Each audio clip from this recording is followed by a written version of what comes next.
Eita, demora. Agora. Bom dia novamente. Pronto, iniciando aqui, né, nossa aula. Eu coloquei agora há pouco, na segunda aula lá no Classroom, esse mapa mental para quem de repente faltou a aula ontem, né? Ou faltou alguma aula anterior. Eu prometi de lançar, de colocar lá no Classroom, aí coloquei logo hoje para vocês terem um resumão, né, do que foi o Barroco. E as questões. Então, vamos para as questões, vamos responder essas questões, rever a justificativa. Era para Jean estar aqui, para ele poder ver uma explicação melhor. Sobre a questão que estava lá, não sei se vocês conseguiram responder. Na verdade, quem me mandou a resposta foi só Jean, Vanessa chegou já no finalzinho. Então, vamos lá, vamos rever para a gente fechar essa questão. E tem um outro assunto para tratar com vocês, que é a respeito do Filtrando Poesias, aquele projeto que a gente começou lá em junho, já teve evento e vai haver outro, a gente vai falar sobre isso também. Então, a questão que eu coloquei lá no Classroom foi essa aqui, ó. Entre os nomes e características apresentados a seguir, destaque os que podem ser associados ao barroco. Então, tem aqui 6 frases, né, entre nomes e orações e frases, que estão falando sobre o barroco, porém, nem todas estão corretas. Na verdade, apenas 4 estão corretas, 2 não faz sentido. Então, a resposta que eu já coloquei lá também foi a letra A. Então, resposta é Bom aqui. dia, professora. Bom dia, meu amor. Deixa eu ver quem é. É Jânio, bom dia, meu anjo. Bem-vindo. Então, vamos lá, deixa eu anotar logo aqui, já que temos um tempinho. Então, eu já tinha respondido lá, por isso deixei aqui marcado. A número 1 diz assim: o cultismo e o conceptismo faz parte do barroco? Faz. Por quê? Lembra, olha aqui no mapa mental, era só dar uma olhadinha no mapa mental. Esse mapa mental é muito bom, porque ele é um resumão do assunto.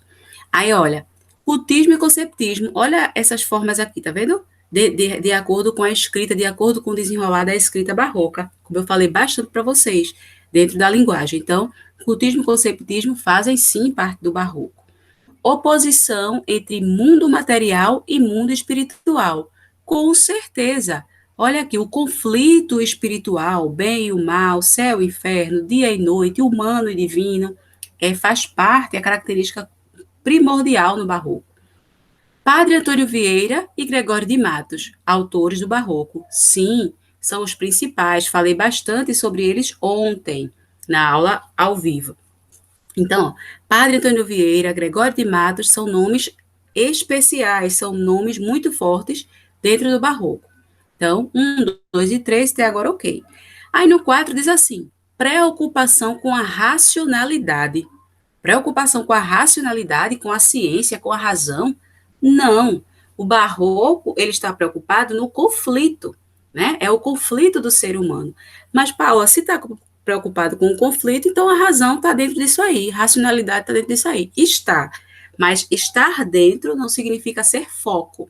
Então, existe sim essa questão da dualidade, da oposição entre religioso e profano, entre divino e humano, entre fé e razão, claro, mas não é uma preocupação primordial, é o conflito que é primordial. Então, 4 está errado. A gente já eliminaria a C e a D. Assim, a 5, Gregório de Matos e Basílio da Gama. Quando a gente disse que a 3 estava correta, naturalmente a gente acaba eliminando a 5. Naturalmente a gente acaba eliminando a 5. Por quê? Se os principais foram Padre Antônio Vieira e Gregório de Matos e Basílio da Gama não vai entrar aqui. Basílio da Gama, na verdade, ele é um autor posterior a Gregório de Matos e a Padre Antônio Vieira, que faz parte de um outro movimento literário que surgiu depois do Barroco, posterior ao Barroco, que é o arcadismo, tá certo? Então, Basílio da Gama não cabe aqui no Barroco, ó, nem nos nomes que não são principais, ó, tá vendo? Tem outros poetas, Gregório de Matos, Bento Teixeira, Botelho de Oliveira, Frei Taparica, Padre Antônio Vieira, Sebastião da Rocha, Nuno Marques, mas Basílio da Gama, não, certo? Então, 4 e 5 errados, então já elimina também a letra E, e a letra B. Então, só resta a letra A. Gosto por raciocínios complexos desenvolvidos em parábolas e narrativas bíblicas. Claro, a gente já lembra de Padre Antônio Vieira. A linguagem do barroco é uma linguagem rebuscada, chique, como a gente diz a história, né? Complexa, é necessário um conhecimento maior para conseguir compreender um pouquinho mais a linguagem. Agora vejam essa questão. Vamos tentar fazer juntos. Vou dar um tempinho para vocês darem uma lidinha e tentar responder, de acordo com o que vocês lembrarem aí. Sei que não estavam em todas as aulas, mas é importante que vocês assistam essas aulas gravadas, por favor, tá? Mas vamos tentar, no chute, na lógica, vamos tentar, né? Mesmo quem não estava nas aulas. E quem estava nas aulas, pensa aí em tudo que eu falei. Ó, sobre o cultismo e conceptismo, que são aquelas duas formas do barroco muito utilizadas na linguagem. Os dois aspectos construtivos do barroco. Assinale a única alternativa incorreta. Gente, vê, se liga nisso. Presta atenção na questão, porque se está pedindo a incorreta, é natural que eu me confunda ao ler as alternativas e meu cérebro está sempre condicionado a procurar a resposta correta, a resposta certa. Então, vão ter 4 respostas certas. Vai ser uma confusão no juízo. Então, preste bem atenção que a resposta errada que você achar, essa você tem que marcar. Vamos lá? Eu vou fazer uma leitura bem lenta e vou deixar um tempinho para vocês pensarem, observando aqui o slide. Letra A. O cultismo opera. Deixa eu aumentar esse slide um pouquinho, para ficar melhor o zoom para vocês. Espera. Pronto. O cultismo opera por meio de analogias sensoriais, valorizando a identificação dos seres por metáforas. O conceptismo valoriza a atitude intelectual, a argumentação. Letra B. Cultismo e conceptismo são partes construtivas do barroco que não se excluem. É possível localizar no mesmo autor e no mesmo texto os dois elementos. Letra C. O cultismo é perceptível no rebuscamento da linguagem, pelo abuso no emprego de figuras semânticas, sintáticas e sonoras. O conceptismo valoriza a atitude intelectual, o que se concretiza no discurso, pelo emprego de sofismas, silogismos, paradoxos, etc. Letra D.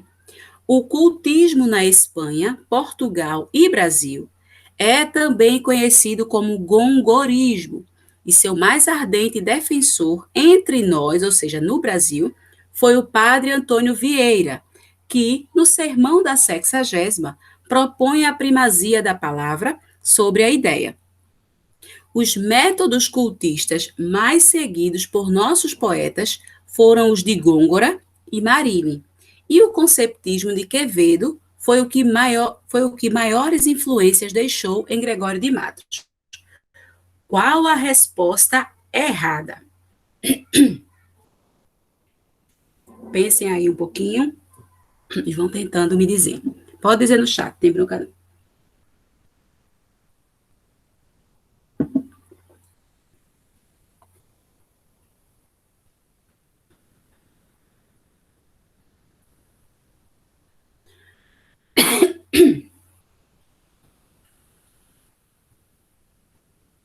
Eu não vou olhar o chat agora, vou deixar um tempinho, porque se eu estou compartilhando a tela inteira, se eu passar para o chat, vocês não vão ver mais o slide. Aí eu vou deixar um pouquinho, mas vão colocando aí. 2 minutinhos. 10h58 eu vou lá e olho no chat.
Deixa eu dar uma olhadinha aqui no chat. Acho que já deu tempo, né? Entre D e E. Então eu vou de letra D para ser diferente. Jânio, letra B. Tiago, letra E. Massa, beleza. Então, B, D e E são as questões aqui. Essa é um pouquinho mais complexa mesmo, gente. Então, é natural que vocês tenham essa dificuldade. E deixa eu dizer para vocês que essas questões, como vocês viram ali no título, né, são questões de vestibulares, tá? O que vocês estão aprendendo agora vai ser cobrado no vestibular, nos concursos para entrar nas universidades, independente do curso que vocês queiram, escolham. Então, é importante você ter esse conhecimento, porque quando chega no terceiro ano, você só melhora, né? Só enfatiza e retoma. Por isso que a gente começa desde já. Então, letra B diz assim: vocês não escolheram letra A nem letra C. Beleza, elas realmente estão corretas, tá certo? Então, realmente não poderia ser nenhuma delas. Letra B. Cultismo e conceptismo são partes construtivas do barroco que não se excluem. E é possível localizar no mesmo autor e no mesmo texto os dois elementos. Essa resposta está correta.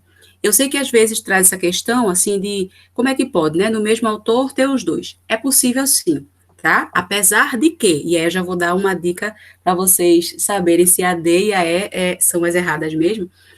Para você, a questão é que assim, no Brasil, os maiores representantes do cultismo e do conceptismo são nessa ordem. O cultismo é mais utilizado no poema, tá certo? E o maior representante é o Gregório de Matos, foi o Gregório de Matos, enquanto que o conceptismo está mais ligado ao texto em prosa. E Padre Antônio Vieira foi o que mais utilizou-se desse tipo de discurso, do conceito, valorização da ideia.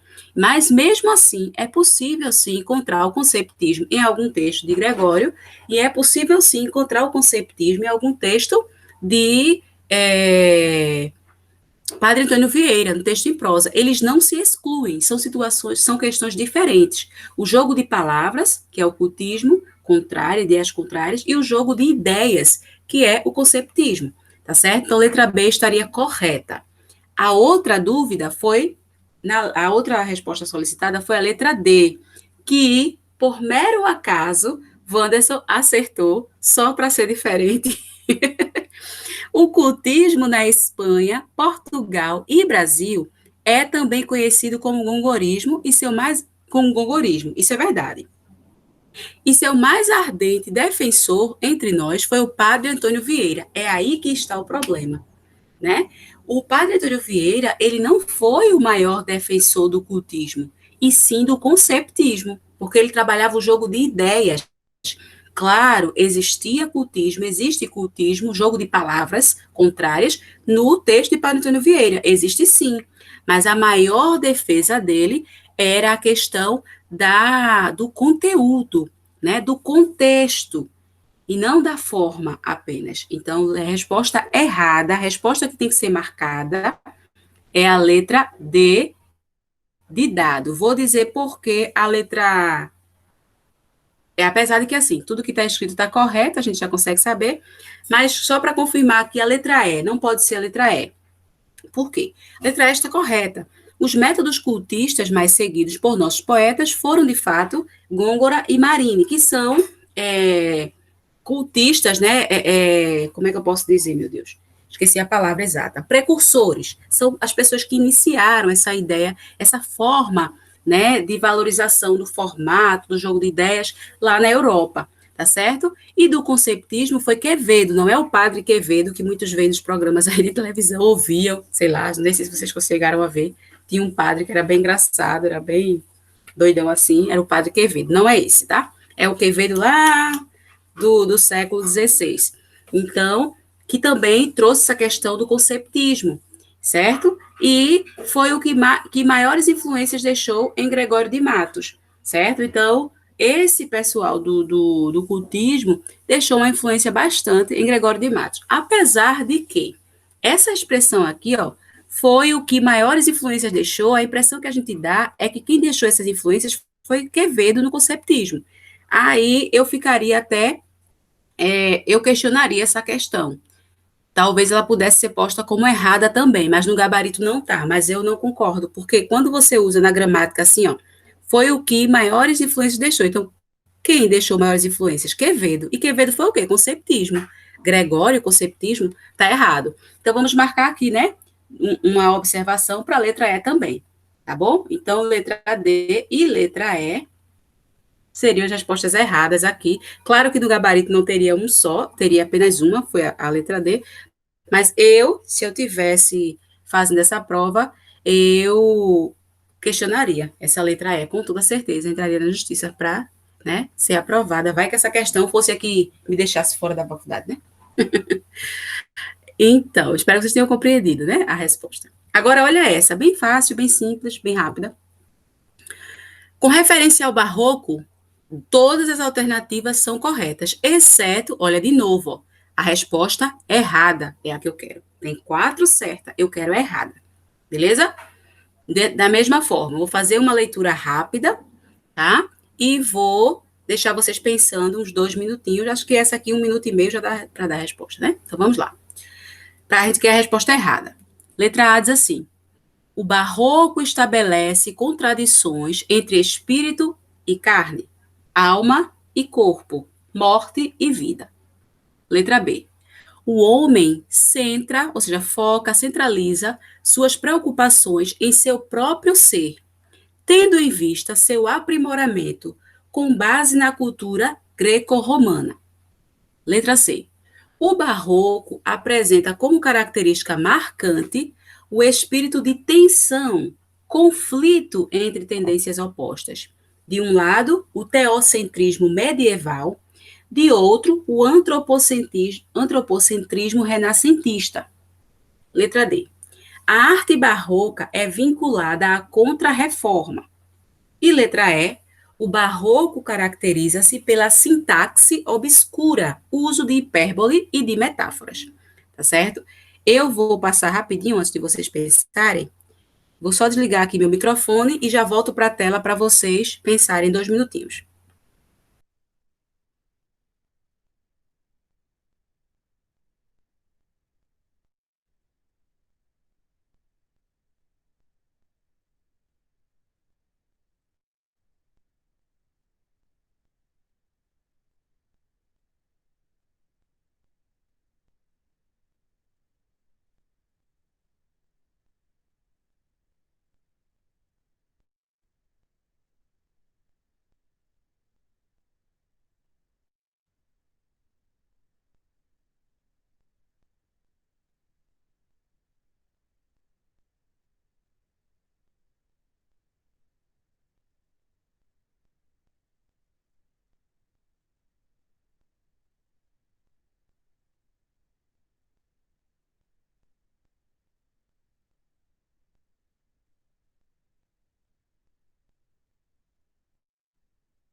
Pronto, massa. Deixa eu ver. B e E, certeza. B e D. Acho que é uma só, tá? Aquela que eu falei, que foram duas, é porque foi erro de gabarito, porque eu não concordo com aquele gabarito. O gabarito é letra D, é uma resposta só. Mas a letra E também está duvidosa, entendesse? Mas é uma resposta só que a gente tem. E nessa não, nessa é uma só mesmo. Cadê? Então é B, acho que B e D, ou uma dessas duas, D. Então ficou aí B e D, né? Massa, beleza, vamos lá. No final das contas, foi B e D que ficou na dúvida. E vocês estão certos. Tá entre essas duas mesmo. Porque a letra A, a letra C e a letra E estão corretíssimas. Tem tudo a ver com o barroco. Vamos lá. Letra B diz assim: o homem centra suas preocupações em seu próprio ser, tendo em vista seu aprimoramento com base na cultura greco-romana. Agora vou reproduzir o que um aluno do primeiro D disse. Isso é uma mentira. É a letra B que está errada. Por quê? É, ele não está centralizado nas suas próprias preocupações. Lembra da questão, da primeira questão, ó? Preocupação com a racionalidade. Racionalidade é preocupar-se com o próprio homem, com a razão, com suas preocupações, né? Com a parte racional. E isso é uma característica do próximo movimento literário, depois do Barroco, que é o arcadismo, com base na cultura greco-romana. O Barroco não estava nem aí para a cultura greco-romana, tá certo? Para a Grécia e Roma. Então, resposta errada, que deve ser marcada, porque é a errada que a gente quer, é a letra B, com certeza. Vou explicar a letra D. A letra D diz assim: a arte barroca é vinculada à contrarreforma. Isso, verdade. Vou explicar o que é a contrarreforma. É exatamente o que a letra C está dizendo. Ó.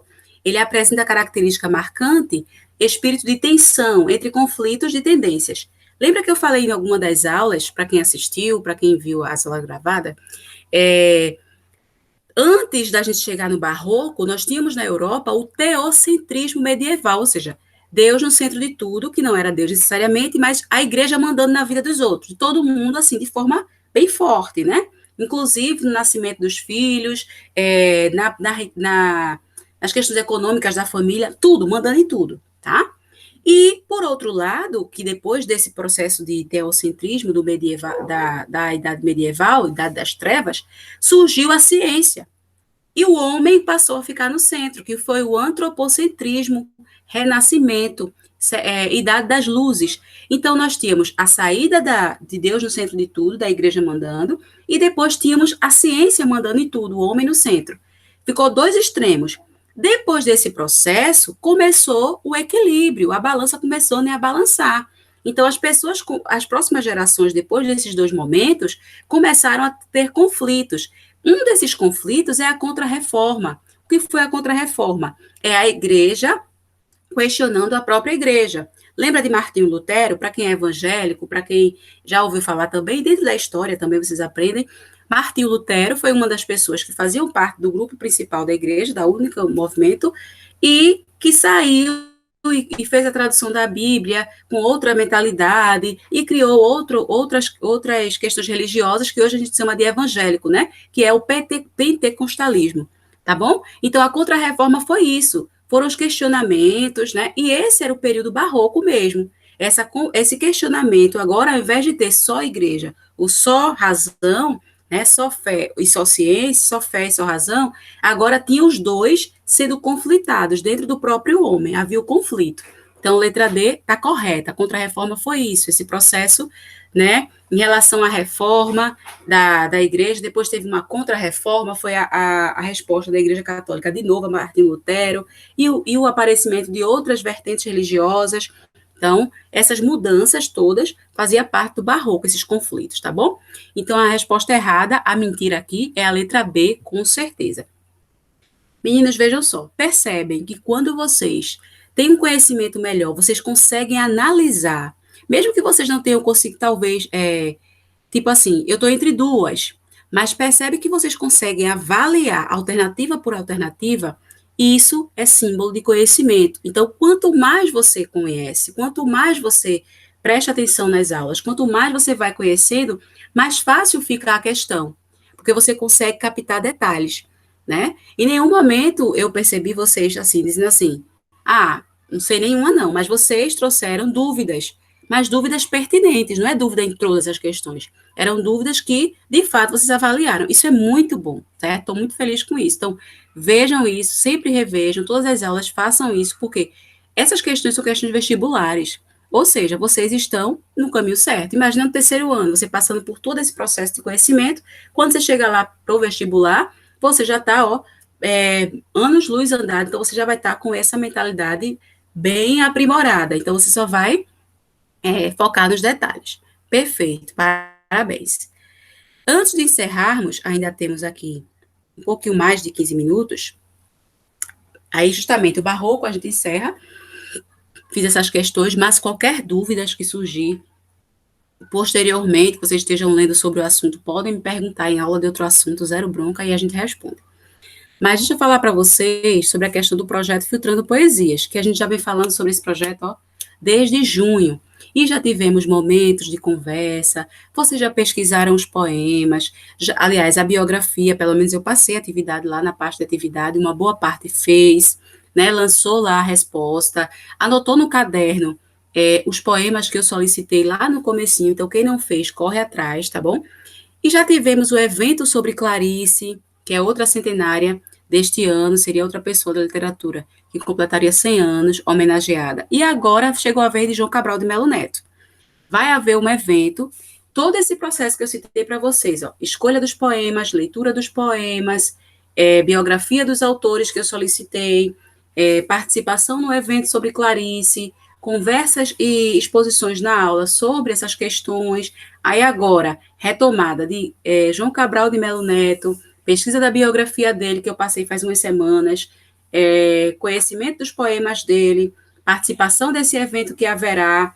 Tudo isso está somando pontuações para vocês no final do ano. São as participações de vocês que vão garantir que vocês sejam, de fato, aprovados. Paula, o ano foi atípico e todo esse processo, concordo plenamente. Não é nesse sentido que a gente está falando. Então, a gente não vai trazer um monte de informação que não foi trazida, mas que não foi passada para vocês anteriormente. Mas desde o dia 23 de março, que eu, Paula Maria da Silva Gomes Ferreira, né, nome de realeza de tão grande, estou ministrando aula pelo Meet agora há pouco, mas pelo Zoom, quando a gente estava com o Zoom, pelo Classroom, passando atividades, tirando dúvidas, e tem alguns que não tinham condições de participar, né, por questões tecnológicas e outras, e questões também importantes, e que comunicaram a Manu. Esses estão, né, resguardados, claro, e também outros que não puderam no começo, mas depois correram atrás, do tempo perdido e recuperaram essas informações e mandaram para minhas atividades. Esses também estão desenrolados. Mas quem não fez simplesmente porque não estava muito afim, não justificou nada e tudo mais, o CIEP está aberto agora para a gente, professor, para a gente lançar atividade, para a gente lançar nota, para a gente lançar tudo que foi trabalhado nesse processo e para lançar as presenças de vocês. Desde lá, no começo do ano letivo, justificar quem justificou, né? Colocar a presença em quem estava participando e mandando atividades, e agora também, dessa forma que está mais, né, forte, já que a gente está para voltar. Somando tudo isso, gente, é o que vai ajudar vocês. Claro que a gente não vai forçar a barra e botar uma prova, nossa, coisa mais difícil do mundo, né? Claro que não. Então, essas participaçõezinhas de vocês e a prova diagnóstica que haverá, ainda vai demorar um pouquinho, mas que haverá, também vai ser baseada nessa questão, tá certo? Então, esse projeto Filtrando Poesias, que já está existindo desde o mês de junho, na verdade, eu lancei em maio, a gente começou em junho, a última etapa dele é essa agora, que é participar dessas atividades sobre João Cabral de Melo Neto. Para isso, eu trouxe um vídeo para vocês falando sobre esse autor. E, ao terminarmos a aula, vocês com calma, hoje é quinta, então aproveita o final de semana para fazer isso, vão tentar entrar lá no Classroom, ver essas atividades pendentes que vocês ainda não fizeram sobre esse projeto. Tem todas as instruções lá e vão tentar recuperar esse tempo perdido. Para quem não fez, claro. Eu sei que muitos de vocês fizeram. Estou falando assim, no geral, porque eu não lembro, né, os nomes exatos de quem fez e quem não fez. Tá bom? Então, vamos lá. Vamos conhecer um pouquinho desse poeta. O vídeo é um pouquinho longo, tá? Então, prestem atenção, tenham um pouquinho de paciência. São 11 minutos. Situavam na natureza o edifício crescendo de suas forças simples. Tudo podia ser poesia para João Cabral de Melo Neto. Eita, desculpa. Ele era chamado de engenheiro, o engenheiro das palavras. Pensava num mundo justo, num mundo que nenhum véu cobrisse. O pernambucano João nunca foi de desperdiçar palavra. Sem enfeite, sem um verso a mais, João tratava de um assunto como qualquer assunto. Obsessivo, ficou 10 anos fazendo e refazendo. Olha pra aí, gente, 10 anos fazendo o mesmo poema. Costumava dizer, não sou desses escritores de suspiros poéticos. Perfeccionista aí. Perfumar a flor. Eu nasci no Recife. Presta bem atenção agora. Porque nesse tempo meu pai era senhor de engenho no município de São Lourenço da Mata. Olha, na minha terra. Era uma tradição. Tá vendo tudo, meu Chique? Que todos os netos de meu avô nasciam na casa dele na Jaqueira. De forma que eu fui para o Recife para nascer no Recife. Meus primeiros anos, compreende, foram no engenho até no engenho de açúcar, no engenho de Poço, que era o engenho da família do meu pai, até os 6 anos, ou 7 anos, quando eu fui para o Recife para entrar no colégio. Mas sempre sem perder contato com o engenho de açúcar, compreende, até 1930.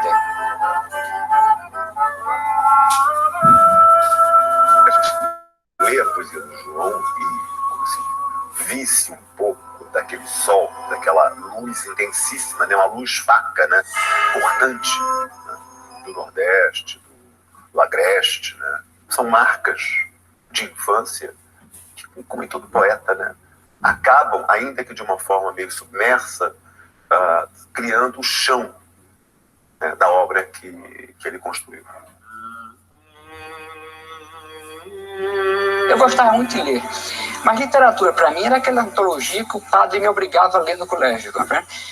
E essa coisa eu tenho a impressão que me dispôs permanentemente, definitivamente, para o resto da vida, para certas coisas. Por exemplo, soneto. Nós éramos obrigados. Esse é João Cabral, tá? Falando. Foi entrevista com ele. É um negócio que até hoje eu não consigo tolerar, compreende? Eu vi que era possível escrever poesia, compreende? Sem usar aquele ritmo mecânico, compreende? Como se diz? Rançoso, compreende? Que para mim, até hoje, no meu ouvido, tem um decassílabo por causa dessas coisas que eu disse a você do colégio, compreende?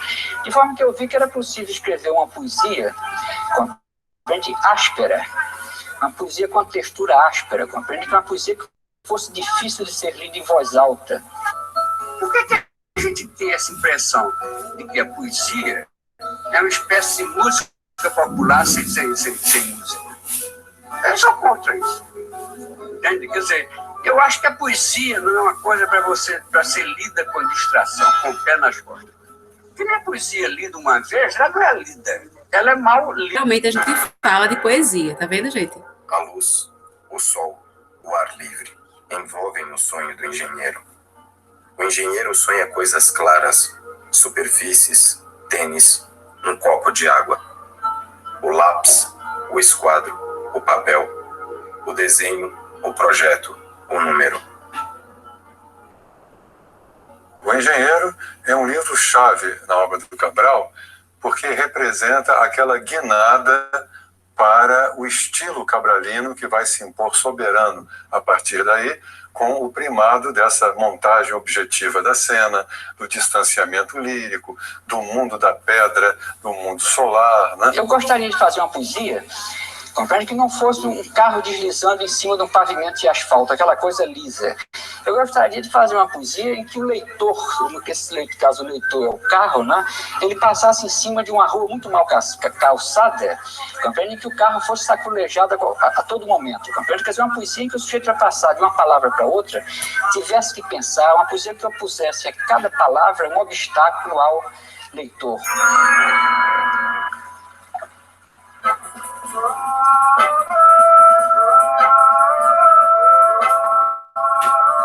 Por isso que nós pernambucanos somos muito vaidosos, que nós definimos do Recife, que é o ponto do Capibaribe, se junta com Bibiribe, para juntos formar o Oceano Atlântico. João Cabral também cria o tríptico do Capibaribe, né, com o Rio, Morte e Vida Severina e o Cão Sem Plumas. São 3 poemas longos. O Cão Sem Plumas está lá na lista de poemas que eu passei para vocês, tá? Lá na parte de atividades. Dá uma olhadinha. Humanos diferentes, porque no Rio, o Rio conta a sua história, é o livro que ganhou o prêmio de poesia do Quarto Centenário de São Paulo, 1954. Cão Sem Plumas é o mais elaborado do ponto de vista da metáfora e da imagem, e Morte e Vida Severina, de 56, é o mais popular, de comunicabilidade imediata. Meu nome é Severino, não tenho outro de pia. Como há muitos severinos, que é santo de Romaria, deram então de me chamar Severino de Maria. Como há muitos severinos com mães chamadas Maria, fiquei sendo da Maria do finado Zacarias. Mas isso ainda diz pouco. Há muitos na freguesia por causa de um coronel que se chamou Zacarias e que foi o mais antigo senhor desta Seis Maria. Como então dizer quem fala, ora vossas senhorias? Vejamos. É o Severino da Maria, do Zacarias, lá da Serra da Costela, limites da Paraíba. Mas isso ainda diz pouco. Se ao menos mais 5 havia com o nome de Severino, filho de tantas Marias, mulheres de outros tantos já finados Zacarias, vivendo na mesma Serra Magra e Ossuda em que vivia. Somos muitos severinos, iguais em tudo na vida. Na mesma cabeça grande que acusta e que se equilibra, no mesmo vento crescido sobre as mesmas pernas finas, e iguais também porque o sangue que usamos tem pouca tinta. E se somos severinos iguais em tudo na vida, morremos de morte igual, mesma morte severina, que é a morte de que se morre, de velhice antes dos 30, de emboscada antes dos 20, de fome um pouco por dia. Mas para que me melhor, vossas senhorias, e melhor possam seguir a história de minha vida, passo a ser o Severino que em vossa presença emigra. Esse poema é muito forte, é grande, é um alto, minha gente. É uma peça. Transformou-se em peça várias vezes. Fala sobre a seca do Nordeste, tá vendo? João Cabral de Melo Neto foi um poeta severino. E como foi um poeta maior... Tá quase acabando. Faltam só 4 minutos. Mas um São Severino às avessas. Porque Cabral não obrava, digamos assim, o milagre da fartura, mas o milagre da contenção, da secura. O milagre da palavra curta, da água pouca. Foi um poeta, sem dúvida alguma, que deu um novo rumo, uma nova versão à poesia brasileira. Era uma poesia antes derramada, uma poesia comprida como um rio, e ele conseguiu cortar, deter esse rio e criar uma marca própria, a marca da pedra. A poesia é uma arte que se dirige a sensibilidade. Ó, ele já estava, tá vendo? Bem velhinho, em 1997. Vocês não tinham nem nascido. Eu tive grande influência na minha infância na literatura de cordel. Sabe o que é, né? Claro. Eu, no engenho de açúcar, onde eu morei no princípio da vida, eu encarregava os trabalhadores que iam na... Ah, esse engenho de açúcar, ele morou no princípio da vida, só para constar, foi aqui em São Lourenço, tá? Drogas. Tá vendo como eu sou chique? Eu li para ele. Eu li e depois li para ele. Eu tenho razão que o povo tem direito de se emocionar também e tem direito à literatura. E depois que eu perdi a vista, que eu não posso ler. Eu sinto um vazio enorme porque eu não posso ler. Compreende? Eu não sinto nenhuma necessidade de escrever. Eita, travou, não foi, gente? Peraí. Necessidade de ler.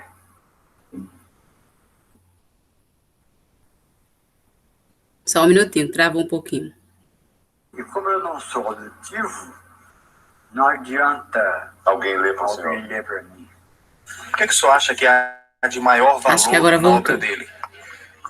Em primeiro lugar, uma grande identificação Eita, Ariano. com o país e com o povo brasileiro, não é?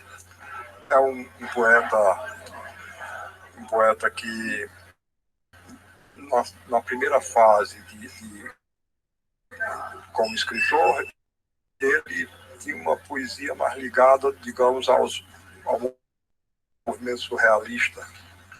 Mas depois daí ele ele muito naturalmente se inclinou por uma ligação com o verso de 7 sílabas, que é o verso da poesia popular, o verso mais comum na poesia popular. E isso está muito presente em obras como o Pregão Turístico do Recife. Um minutinho e encerro, para eu falar para vocês o que eu quero. Né?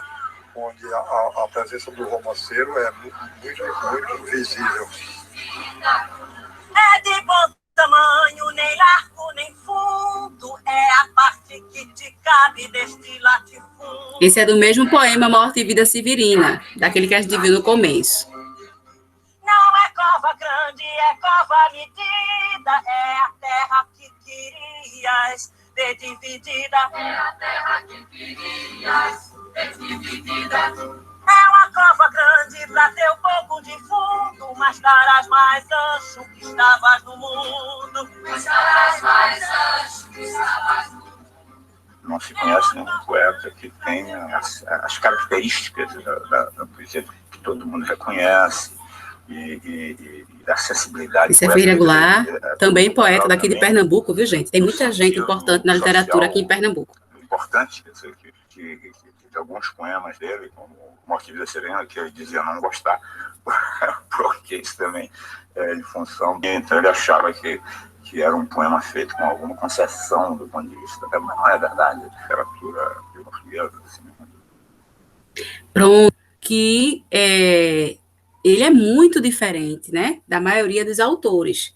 Ele é um autor, ele foi um autor que estava preocupado com a forma, mas com a palavra, com a produção trabalhosa. O que ele dizia era o seguinte, ora, eu não quero fazer poesia só por um insight. Ele passou 10 anos escrevendo o mesmo poema. E mesmo assim, ele não gostou do poema. Então, ele era muito exigente com essa questão da forma, e ele pensava, ele queria que quando a pessoa lesse a poesia dele, pensasse, né? Prestasse atenção naquela palavra e não lesse apenas por emoção. Então, é muito interessante. Deem uma olhadinha na biografia dele. Quem não fez a pesquisa ainda, faça, tá certo? Eu vou deixar esse vídeo, o link dele, lá no Classroom mais tarde, não vou colocar agora, lá no Classroom, e a gente já vai caminhar, né, se organizar para conversar mais sobre ele. Eu quero que vocês me tragam falas sobre ele, o que vocês descobriram, para a nossa próxima aula da semana que vem, na quarta-feira. Então, vocês pesquisam, vejam os poemas, vejam o que vocês mais se interessaram, faz uma busca aí, converse com os outros colegas que já fizeram, para sacar mais ou menos como é, e vai se organizando, e quarta-feira a gente conversa sobre esse assunto, e eu já digo a vocês as diretrizes, tudo direitinho, de como vai ser, de qual vai ser o processo, e a gente desenvolve o projeto, tá certo? 11h30, vocês precisam, bem na hora dessa vez, ó, vocês precisam ir para outra aula. Cheiro, até amanhã. Amanhã a gente não vai ter aula pelo Meet, mas eu me comunico com vocês, tá certo? Então, muito obrigada, viu? A presença já está marcada, anotadinho.